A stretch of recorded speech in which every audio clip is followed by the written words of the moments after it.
In a beautiful village near a green forest, there lived a young man named Marco. Marco was kind, funny, and always had a smile on his face. Everyone liked him because he was the life of every party. However, Marco had one very bad habit. He made small promises that he never intended to keep. To Marco, these weren't big lies, they were just little things. One Monday, his friend Thomas asked, "Marco, can you return the book you borrowed from me? I need it for my exam tomorrow." Marco smiled and said, "Of course, Thomas. I will bring it to your house at 5 p.m. today. I promise." At 5 p.m., Thomas waited. 6 p.m. passed, 7 p.m. passed. Marco never came. The next day, Marco said, "Oh, sorry, I was watching a movie and forgot. I'll bring it today." But he didn't. Another time, his friend Sarah asked him to help her carry some heavy boxes because she was moving to a new house. "I'll be there at 8 a.m. sharp," Marco promised. Sarah waited, but Marco stayed in bed and slept until noon. When she called him, he said, "My alarm didn't go off. I'm so sorry." These were small things to Marco. He thought, it's just a book, or it's just a few boxes. He didn't realize that every time he broke a promise, a small crack appeared in his friends' hearts. A few months later, the village decided to have a big summer festival. Marco was put in charge of the most important part, the fireworks and the music. "Don't worry," Marco told the village leader. "I have already talked to the musicians. I have already bought the fireworks. I promise this will be the best night ever." The night of the festival arrived. The whole village gathered. The children were excited. The food was ready. But there was no music. There were no fireworks. The leader found Marco sitting by the river, chatting with some travellers. "Marco, where is the music? Where are the fireworks?" the leader asked, worried. Marco looked surprised. "Oh, the musicians said they might be late, so I thought I'd just wait here. And I forgot to pick up the fireworks from the city because I was busy." The festival was a disaster.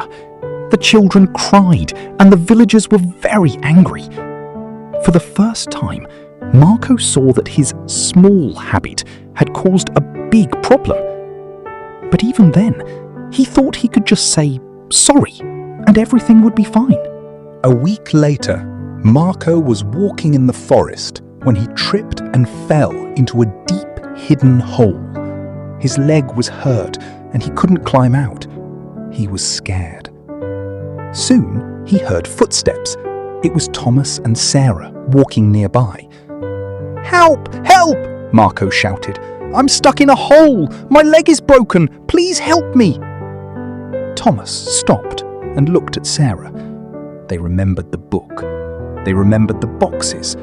They remembered the ruined festival. "Is it really Marco?" Sarah asked. Thomas sighed. "Probably. But remember last week, he told us he was stuck in traffic when he was actually just at home.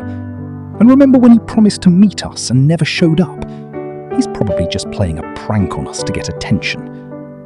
"You're right," Sarah said. "He always says things he doesn't mean. Let's keep walking. He's probably fine." They walked away. Marco shouted until his throat was sore, but no one came. He had to crawl out of the hole by himself, in pain and in tears. It took him all night to get home. The next day, Marco complained to his grandfather.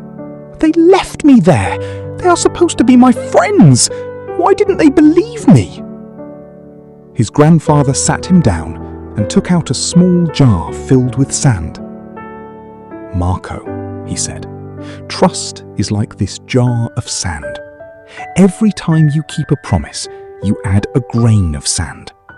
It takes a long, long time to fill the jar, But if you break a promise, you tip the jar over. The grandfather turned the jar upside down, and all the sand fell onto the floor in 1 second. You see, the grandfather said, trust is built slowly, but it is lost instantly. You spent years breaking small promises. Now, your trust jar is empty. When you truly needed your friends, they had no sand left to believe you with. To them, your word is now worth nothing. Marco looked at the empty jar and finally understood. He realized that a small premise is never small because it carries the weight of your character. From that day on, Marco never made a promise he couldn't keep. It took him many years to fill his jar again, but he learned that a man's word is his most valuable currency.